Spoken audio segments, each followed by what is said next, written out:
Live from our studios in New York City and San Francisco, it's First and Life with your hosts Corey Lucci and Steve Hoyam. We tackle talk with purpose.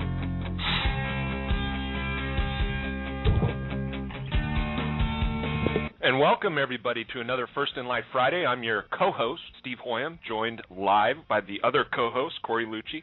What's Good up, morning, buddy? Corey. How's it going? Hey, it's going. It's Friday. It's the first official big football weekend where you got the NFL, you got the NCAA, and everyone's playing football. And I can't wait. I know. We've been waiting a long time for this kind of weekend.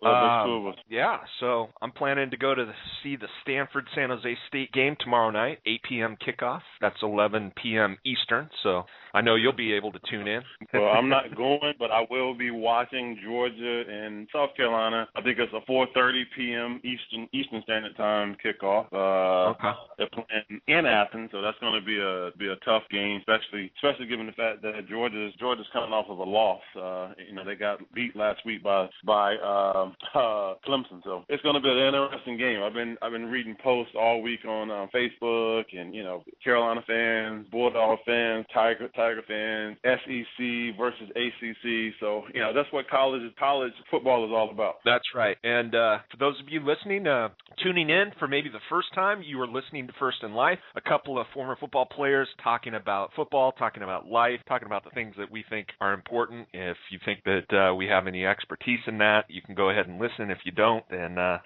keep tuning that dial.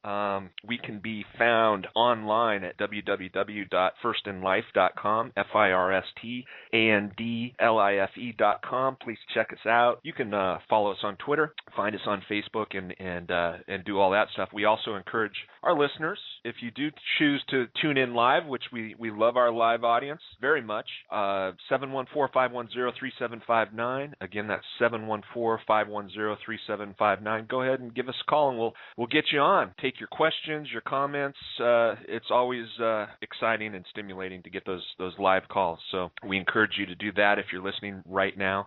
The lines are open, so first come, first serve. We've got a great show today. We're going to talk about the kickoff game last night, the big matchup between Peyton Manning and Joe Flacco.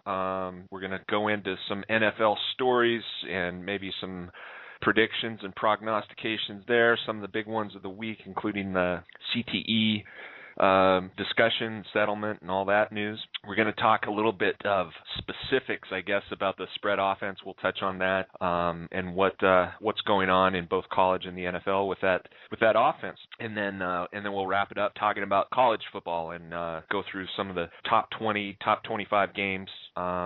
So let's dive right in, man. Let's talk about the game last night. I got a chance to watch some of it, and I know you watched some of the highlights. So what did you take away from game number one of the NFL season? Oh, man, for me, it's amazing how a team can win the Super Bowl and look so good and look so bad the first week of the opening season. Right, yeah. I mean, it's like that hangover that they talk about. I don't know. As you and I know, it is tough to go to a Super Bowl back-to-back, win, lose, or draw. It's just tough to get there, consistently, because your schedule gets tougher. I mean, think about it from the Ravens' perspective, like to have to open up in Denver, first game of the season, that's a tough place to have to go, They almost didn't get that play.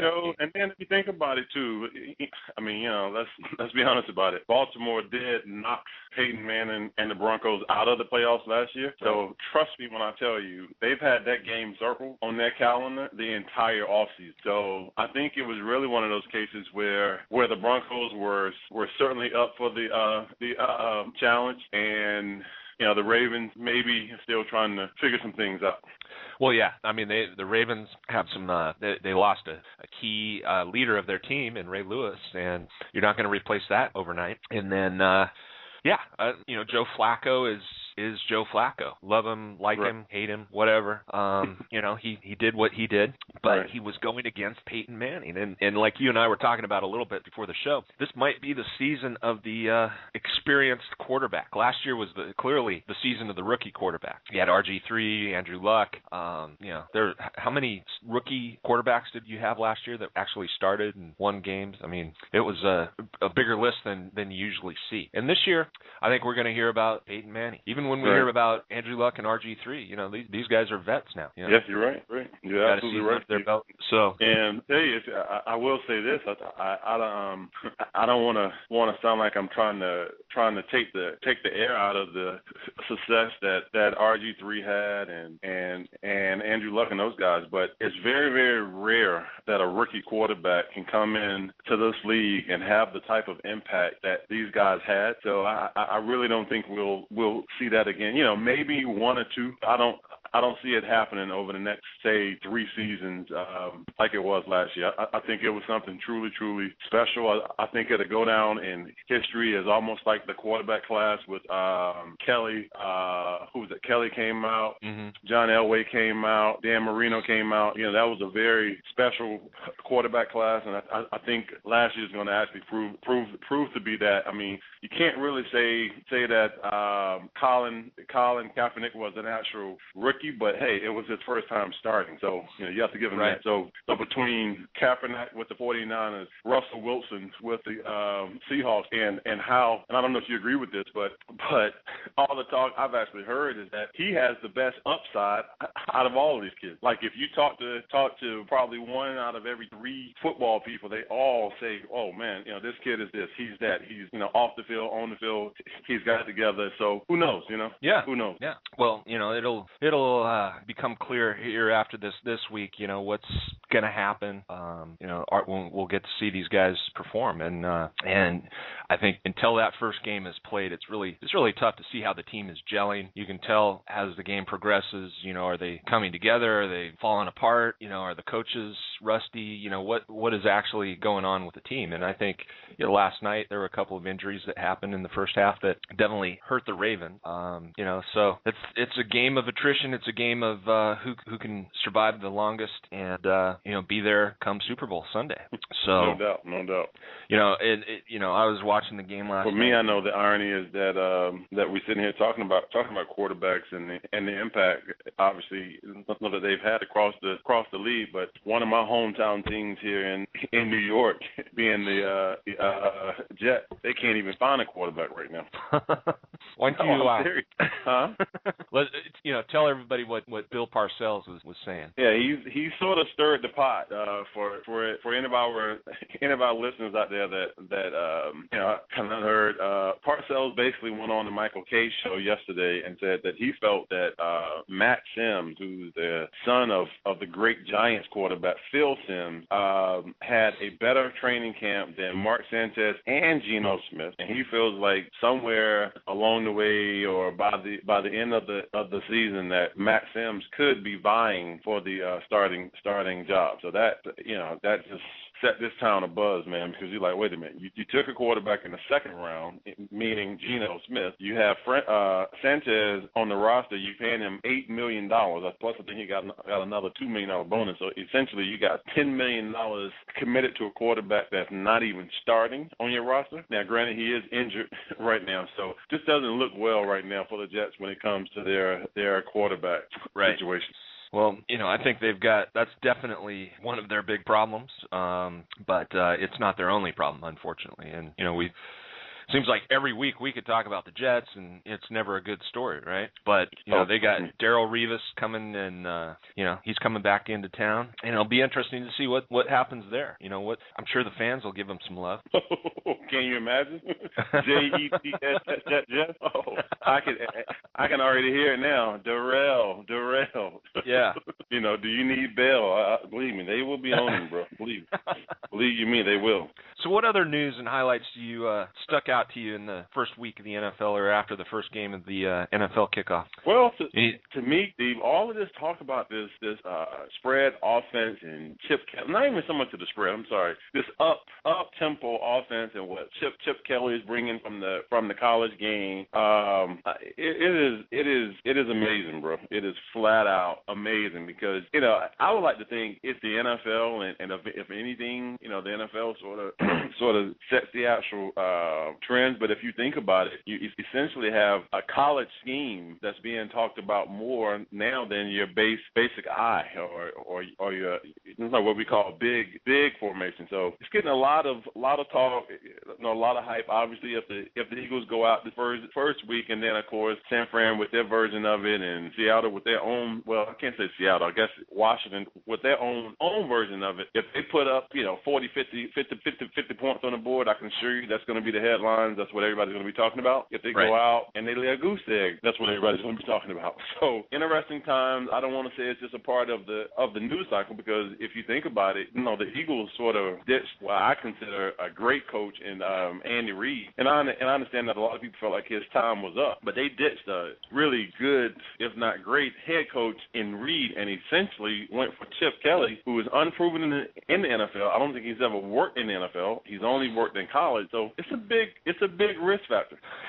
It is. I think, some of that was just the Harbaugh effect, right? Where, you had this guy come right out of college with the success that he had in college, and they thought, if he turned the Niners around, he took them from like almost worst to first, right?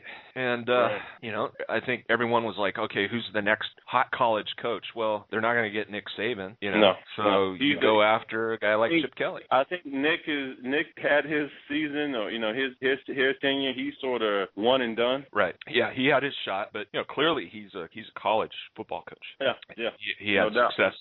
And by the way, he's a great college football coach that is not a big fan of this up-tempo offense. I like Saban, and I like him a lot. And when he came out last year, and he pretty much said, and I don't want to quote him, but he was like, he was thinking about petitioning the NCAA because he felt like someone was going to get hurt with this high-tempo offense. And I was like, huh? Come again. I'm like, it's football, coach, But the fact that he said that, and the fact that Texas A&M and Mr. Johnny Football beat them last year, and they literally beat them with that spread up-tempo offense, tells you that it's causing a guy like him, who is in a lot of ways, considered to be a defensive guru, problems at night. Yeah, although, and I see this play out year in and year out when you have Oregon versus Stanford the last few years. Both teams have been consistently vying for the Rose Bowl, or, both going to BCS games, which is pretty remarkable. They're both in the Pac-12 North division, and, they're battling it out. Oregon, under Chip Kelly, ran a wide open spread offense, and Stanford ran I don't even know how to describe this. It's a smash, I'll call it a smash mouth West Coast offense, but it's very similar in a lot of ways to like an SEC type of attack, where it's, you're going to pound these guys, and then you're going to hit these passes, but it's hit first and then pass second, and even on the pass plays, Stanford will line up two big tight ends, a fullback, they'll go big and throw the ball, right? Or they'll line up in a different formation and run the ball. So that they've got a lot of things that they'll do with formations, and a lot of different position tricks that they'll add in size or speed depending on what they're trying to do that way. But I've seen some stories comparing Stanford to Alabama in the sense of it's more of an old-fashioned type of football. Old-fashioned, I don't know what constitutes old-fashioned, but when you think about football, you have to look at those teams and admire the way they play the game in all facets, right? It's not just a track meet. So all I know is, when teams play Stanford in the Pac-12, consistently coaches are always saying about how hard Stanford hits, how big Stanford is. Those are the kind of comments that you get after a team faces Stanford, and it's probably not much different with an Alabama. So, well, think of it like this: Stanford is the Southeastern Conference West. Yeah. SEC West. Well, Stanford's always had that. Some people used to call them the Harvard of the West, and Stanford always tries to do things. They try to do things the right way, but and they graduate their players. They're having great success. But one of the mottos of Jane Stanford when she founded the school back in the day, when that's what you did when you had money. If your last name was Duke or Stanford or whatever, you founded a school. And her motto was that she wanted the best, or if not the best that money could buy. And that's why Stanford, when you talk about football tradition back in the day when Stanford was early in its football playing days, you have to admire this. They went out and said, okay, we're not having as much success as we'd like on the football field, so what do? We go out and hire the very best football coach that money can buy. And at that time, it happened to be Pop Warner. So Stanford went out and brought Pop Warner out to California, and he coached there for a number of years. But Pop Warner at that time was considered, the greatest coach in all of football. I think that is the best money can buy when you say right. Pop Warner. Yeah, exactly. You have to imagine though that Stanford at this time, especially, Northern California, people had heard of San Francisco. They had their gold rush and everything else, but everything around outside of San Francisco was pretty open, Wild West territory, right? You got to California, you had to take a long train ride to get to California, and there wasn't much in between very long. the East Coast and California. So unless you were coming out to mine for gold, there wasn't a lot of reasons to come out here. And Stanford had a rivalry with a school in Los Angeles called Southern California, the other USC, and Pop Warner was their secret to success on that. So that's how college football was and is, and Stanford is right there in the thick of it. They've had their coaches, and David Shaw, I think he'll be one of those coaches that he'll probably stay at Stanford for a while, but he's already got NFL teams knocking on his door. So we would like to move on here. We talked about the spread, and I'm just no fan of the spread personally, but that's because I never played in it. How about you, Corey? What's your favorite style of football? If you had to pick a team right now, a spread offense versus an Alabama non-spread offense. Well, again, I'll say this because playing in the Southeastern Conference, I never, other than Spurrier when he was at Florida, no one really attempted to bring, I guess you would call it trickery into the game, man. It was like, okay, that you wanted your offensive lineman to average about 315 pounds. Mm-hmm. You're going to have a bruising type of running back, the Herschel Walkers of the day, your Bo Jacksons of the day, hell, Emmett, okay. And even then, Emmett was on the, what's his name, Galen Hall, So right. When Spurrier brought what I call the fun and gun, if you will, spread, five wide, it was sort of unheard of in the Southeastern Conference, but he managed to have a little bit of success early on. Uh-huh. And at time, if you think about it, year in and year out, man, Bama wasn't really in it. Bama wasn't even really a factor. It was Florida, Tennessee. Right. It was Florida, Tennessee, Georgia, and then it turned into Florida, Tennessee, LSU, mm-hmm. and that was partly because Saban was there. So, I oftentimes wonder if the folks down in Bayou Country regret letting Saban even get away. And that's not to say that, hey, Les Miles has not done a great job, but when you look at it, and again, Saban is pretty much still been true, Steve, everywhere he's gone. Okay, right. And I mean, right. I'm going back to his days when he was at Michigan State. Right. Okay. They were a power eye, 5-step drop back quarterback in the pocket. We're gonna line up, we're gonna tell you what we're doing, and then we're gonna do it to you, basically. Right. And again, I think about Spurrier. In fact, you know what? That was a running joke, man. Back when we were in college, the only teams that really threw the ball and had those five like wide sets like that was the WAC conference. Right. You remember those games where they would? I think BYU was in that conference then, and they would, yep. They would literally put up like basketball scores. You'd be like, oh yeah, it was 70 to 75. Right. Right. You're like, huh? How can you score 70 points in a football game? But that was the case. Right. Absolutely. And Utah was part of that mix too. Yeah. And guess who was coaching Utah back then? Who? Urban Meyer. That's right. That's right. Right. So yeah, there is definitely that WAC. Like the Pac-10 used to have that. When back in the 70s and the 80s, that they had those tracks, those basketball scores occasionally. And they were the conference where you had the Elways and folks like that throwing the ball, and go back to the 1970 Rose Bowl with Jim Plunkett. In some regards, it was always like this running joke. You're like, oh yeah, those guys, they don't really play football. They just right. sort of throw the football. Right. So I'm hoping. I heard a rumor that Stanford is going to try to schedule Alabama here in the next couple of years.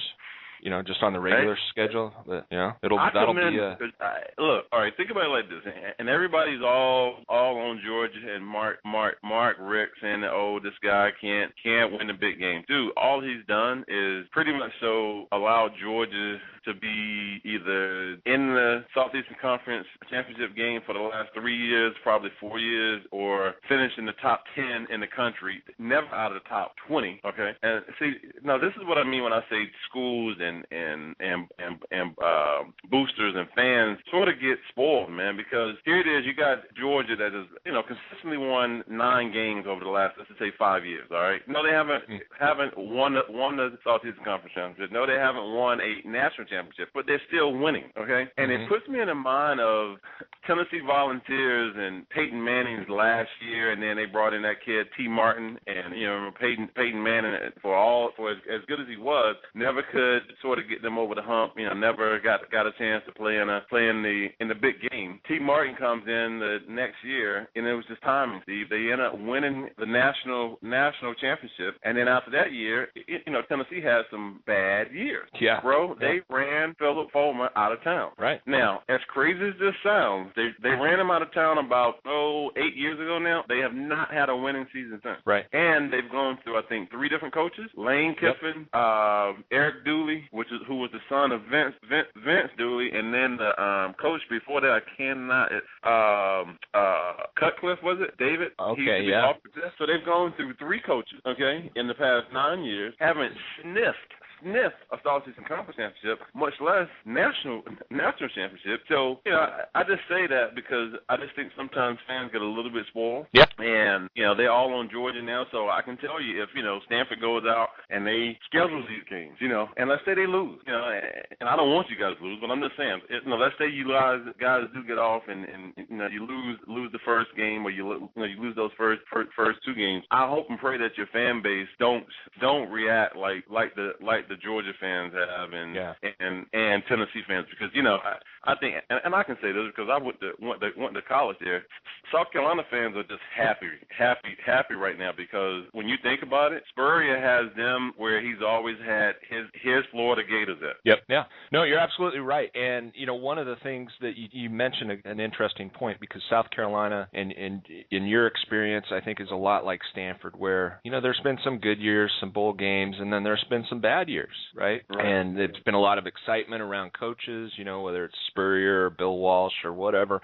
But the fans, there's the consistent diehard fans that show up, win, lose, or draw, rain or shine. And then there's the fans that are attracted by success and the winning, right? So a team like Stanford going to 3 BCS bowl games in a row and being ranked consistently in the top 10 for a lot of seasons, and winning. Their home record is pretty impressive over the last 3 or 4 years.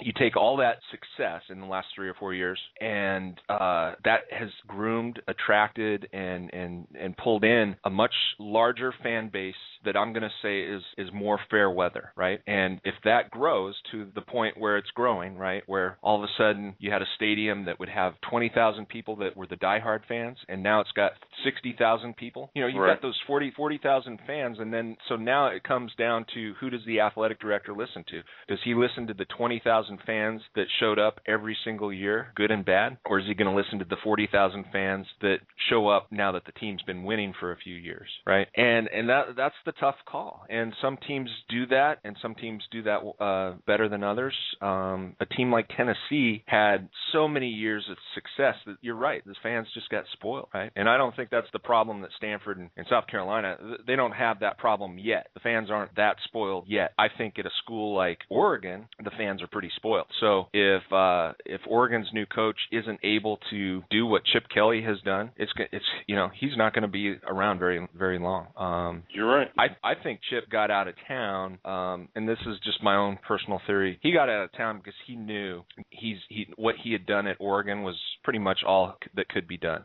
Save maybe making the national champ. He'd already played in the national championship game, but whether he was going to win it or not, he took the money and ran. And I think it's tough to build a dynasty like we saw maybe at Florida State under Bobby Bowden or Penn State under Joe Paterno, where you have just the consistency over time.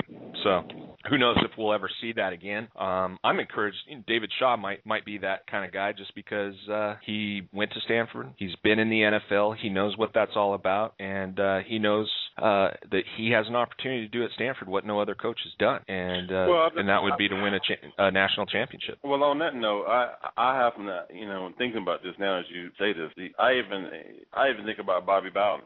He was by far the longest tenured coach, probably with the exception of Eddie Robinson down at Grambling, that had actually been at one school. Okay, right. I think Fisher DeBerry was at Air Force for 15 seasons, some crazy number. But otherwise, you think about even him. Now granted, I know it was time. He was old and his offense was behind the times. But dude, they ran him out of town. Yeah. And it just goes to really, really show you that it's truly that age-old saying. What have you done for me lately? No, what are you going to do for me next week? Right. Right. And I just think that a lot of times teams and people oftentimes forget that just as surely as it's good, boy, it can get bad and it can get bad really, really quick. Yeah. No, definitely. The Don James, University of Washington, comes to mind. Same story. I think what happens too is the fans start getting a little nervous because it's like these guys get long in the tooth, and it's like, okay, he's not going to be around forever. So what's our transition plan? And that's the thing that schools don't do that well. I have to take my hat off to Oregon because they have maintained a high level of success through multiple transitions. They went from Rich Brooks to who was after Rich Brooks? It wasn't Chip Kelly. It was why am I blanking on his name now? I'm not even sure, Steve. What I know is that Oregon had never really had a team. To my knowledge, when you talked about football in Oregon, it was always Oregon State. Well, Oregon has been. They got good right after I left. They were starting to become one of those teams that was decent in the Pac-10. And so, in fact, our rookie year in Buffalo, I was watching the Rose Bowl, and it was Oregon versus. Oh gosh, was it Penn State back in the 1995 Rose Bowl? 95. Okay, I didn't even know that. Okay, cool. So I didn't even know that. Let me just fact check that. But yeah, I remember Oregon State being sort of, I guess if you will, put on the map because they had. Yeah, I don't think they ever made the Rose Bowl though. Oregon State. No, I don't know. Yeah, I don't know. So Oregon State and Penn State. They had Dennis Erickson there, and then they had the coach Mike something. I think his name was. Oh God, his name is. I'm actually drawing a blank on it. Okay. Yeah, I remember watching that game with Glenn Parker. He went to University of Arizona. I went to Stanford, so we were rooting for the Pac-10. Oregon lost the game to Penn State that year. Penn State was 11-0, and they beat Oregon, who was 9-3, 38-20. That might have been one of the Did they win a share of the national championship that year? No. Yeah. So Kajana Carter, haven't heard that name for a while. He was on that Penn State. A blast from the past, right? First round pick of the Cincinnati Bengals. Yeah. So hey, let's. We've got 20 minutes left, folks. If you're listening, we've got our switchboards open: 714-510-3759. Any questions, comments you want to have? We are going to transition here into some game predictions. We'd like to. What do you want to start? The NFL or the college? I said let's start with college and wrap up with No, you know what? No. Let's go NFL. Okay. Let's go NFL. All right. So NFL game. Let me get to. It's hard to keep track of all these games. So Sunday football. Here's one. First game. New England at Buffalo. The line opens up. My heart says the Buffalo Bills, but I think we know the truth. Oh, those lonely Buffalo Bills, man. If we could go back and help them out, Steve. I don't know how long we could play, but geez.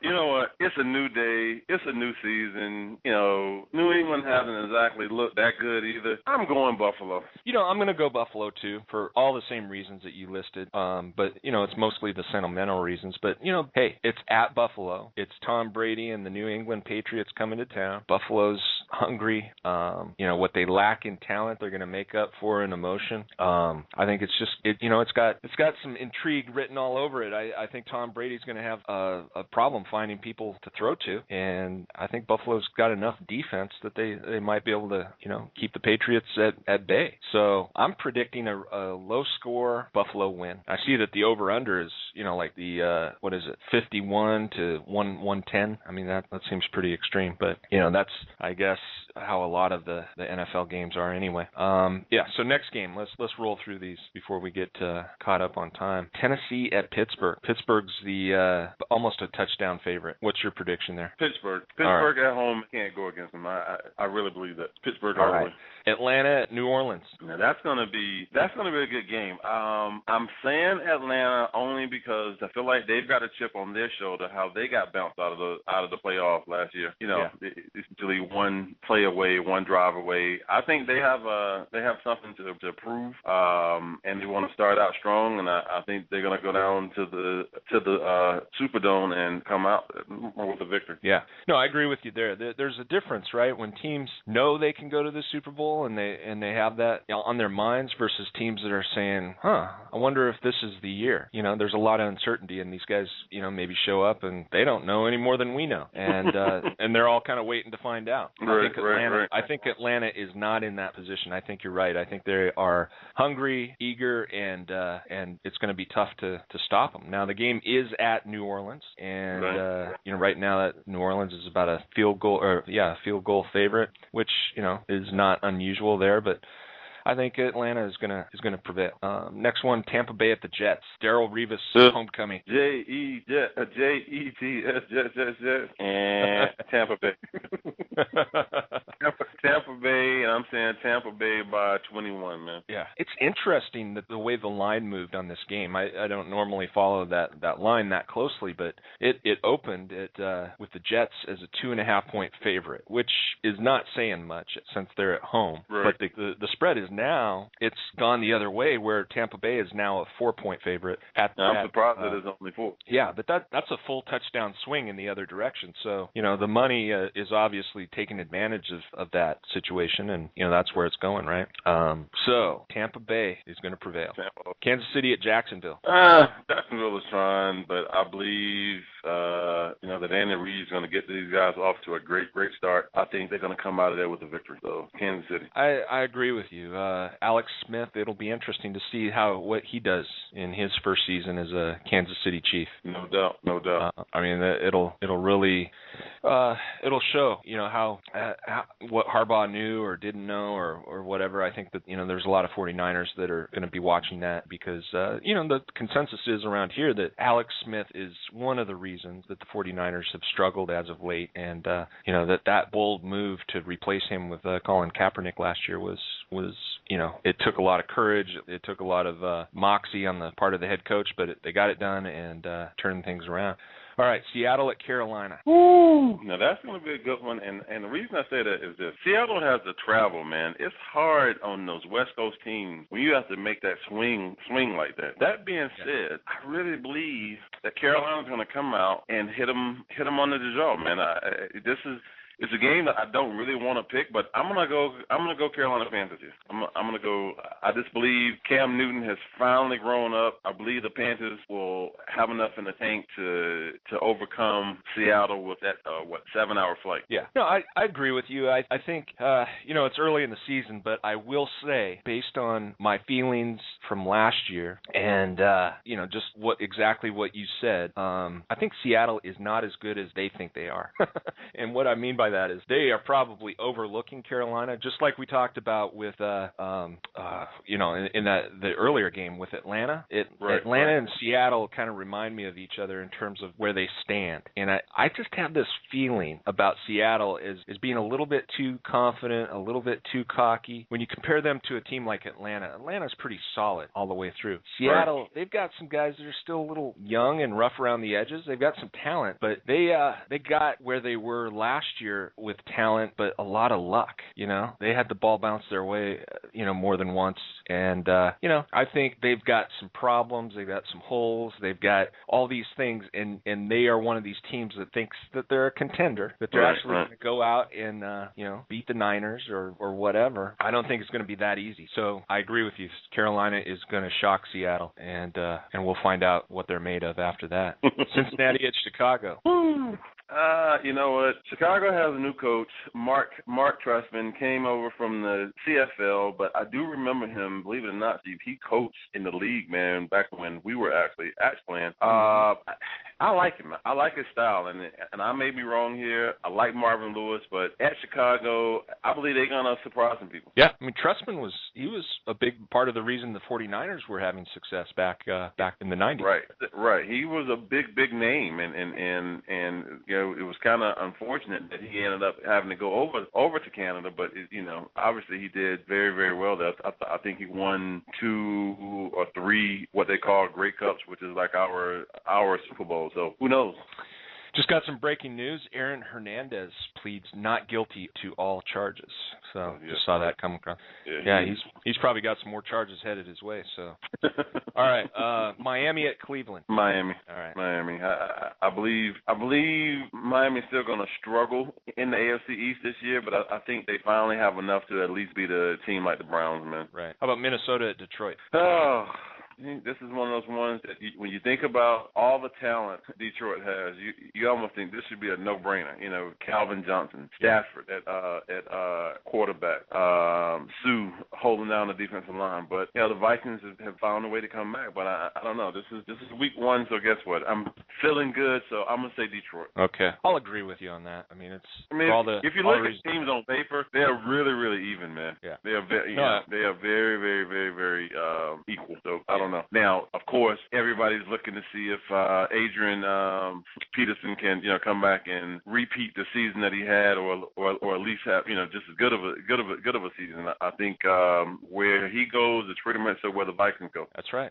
And I think it's going to be tough. It's going to be harder for Adrian. It's going to be harder for the Vikings. I think so too, because I think the teams are going to be putting eight folks in the box, sometimes 9 folks in the box, and okay, you know what? We don't think your quarterback can actually beat us, so we're not going to let him beat us. Yeah. All right. Next one is Oakland to Indy. You know what? Great story going on out in Oakland right now with Terrell Pryor getting if you will, his first chance or second chance. I still don't think it's going to be enough for them to come in and beat Andrew Luck. I'm going Andrew Luck and the coach, man. Man, your hesitation was surprising me. I don't think this one's even going to be close. The Terrell Pryor, I don't know. It's just Oakland, the Jets. They're just the teams that just don't have quarterbacks, and they're struggling to find the right guy behind the center. Now, whether Pryor does it or not, who knows? But I think Andrew Luck, Indy, they've got him at home. Indy is one of those teams that, they've got that hunger too, right? They were the worst team a couple of years ago, and Luck came in, rookie year, takes them to the playoffs. Their coach is back and healthy. That might be their weak link, is their head coach. The fact that he's back and healthy. So, if they lose this game, they might have to think about replacing their coach. That's all I can say. Green Bay at San Francisco. Ooh, San Fran, bro. Yeah, it's hard to vote against that one. I mean, that, if it was Seattle, I don't know. If it was the Rams, I'd probably be worried.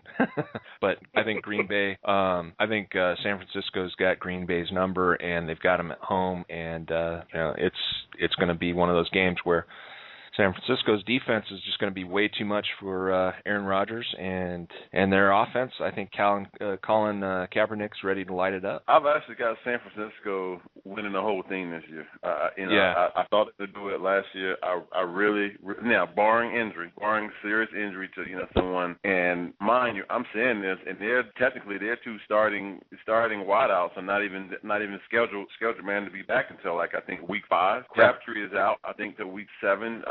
Hakeem Nicks is out to week 4 or 5. So that's saying a lot for the 49ers. That's almost saying that Harbaugh's system with Colin Kaepernick, is so good that they could just sort of plug anybody in there. I don't mean to say it like that because hear me, Hakeem Nicks is a great player. Crabtree certainly came on strong last year, but I've really got them taking this whole thing. Yeah, in New York. I agree with you, man, because there are a couple games you and I watched them last year where it was as if no one else in the league could have played with the 49ers on those games. I've never, just the way they were dominating. Well, it was like the old Tecmo Bowl video game. I mean, literally, it was. No, I'm telling you, it was like hut, and you scramble, and Kaepernick finds a man open, or he runs 40 yards. Right. Okay, moving right along here. We just got a few minutes. Arizona at St. Louis. Arizona, just because I'm gonna go with St. Louis. All right, so we finally disagree on a pick. I say Bruce Arians is gonna show some things. Obviously, you're saying that who's the head coach with Fisher. I was about to say Jeff George. Jeff Fisher is gonna get them over the hump. I think so. It's but it is it's at St. Louis. So keep in mind, Steven Jackson. They actually traded him to the Falcons. I can tell you now, if the 49ers don't make it, I think Atlanta will. Yeah. How about the Giants at Dallas? Dallas. Yeah, I'm agree with you there. I really believe Dallas is going to have a decent year this year. I think it's finally time because Jason Garrett's job is on the line. They gave Tony Romo $100 million. No excuses. No more excuses, Cowboys. You on paper, you should be able to play with anyone. For God's sake, step up. Jeez, earn your damn paycheck. Yep. All right, Philadelphia at Washington. That's a weird one. It's kind of one of those ones I don't really want to touch. RG3 against Michael Vick. The fact that RG3 is coming off of an injury, I don't know. But the fact that they're playing Philly and Chip Kelly's new offense, I don't know. So I'm gonna flip a coin and say any, mini, mighty, mo. Philly. All right, I'm going to agree with you. All the same reasons. All right, Houston at San Diego. I'm going to pick Houston. I'm going San Diego just because it's time. Okay. So we got 3 minutes left. Let's see if we can get through these college scores. You're listening to First in Life. If you haven't called in, sorry, you're going to have to listen to us next week and try to catch us then. All right, so we got speed round. Let's go. Yeah, okay. 21 Wisconsin at versus Tennessee Tech. Wisconsin. Yeah. Number 12 Florida at Miami. Florida. I agree. I'll just chime in if I disagree or really agree. Number 24 TCU at Southeastern Louisiana. TCU. Oklahoma State at University of what is this? UTSA. San Antonio. Yeah. Louisville versus Eastern Kentucky. Louisville. Yeah. Number 4 Clemson versus South Carolina. No. State. Oh, South Carolina. State. Hey, I was going to say, wait a minute, Clemson. Clemson's going to win that one. Number 2 Oregon at Virginia. Oregon. Yeah. Ohio State versus someone. I can't even tell who. Ohio State. Sisters of the Poor. Carolina versus Georgia. Carolina, baby, all day long. That's right. Baylor versus Buffalo. Baylor. Yeah. Northwestern versus Syracuse. You know what? I've heard a lot of hype about this game. Northwestern only because Syracuse lost their coach. So they got a new coach, new quarterback, and new everything. So I'm going Northwestern. Number 5, Stanford versus San Jose State. Stanford all day long. Notre Dame versus Michigan. That's a big top 20 matchup. Well, I would like to say South Carolina and Georgia is the biggest game this weekend, but actually Michigan, Notre Dame is the biggest game this year. I think Brady Hope is gonna do something to Brian Kelly this year. I'm going Michigan, believe it or not. I'm going Michigan. I think that you're exactly right. I think Brian Kelly's gonna face the same situation that Tyrone Willingham did. He showed up, he had enough talent to play, put in his new system and got these guys to respond, but the year number 2 is gonna be tough. So Hey, partner, we are out of time. So all right, listen, you have a at good it. trip. I will speak with you later, bro. Just as First in Life. Talk to you next week, buddy. Thank you for listening to another episode of First in Life. Please visit our website at www.firstinlife.com and join us live every Friday as we tackle talk with purpose.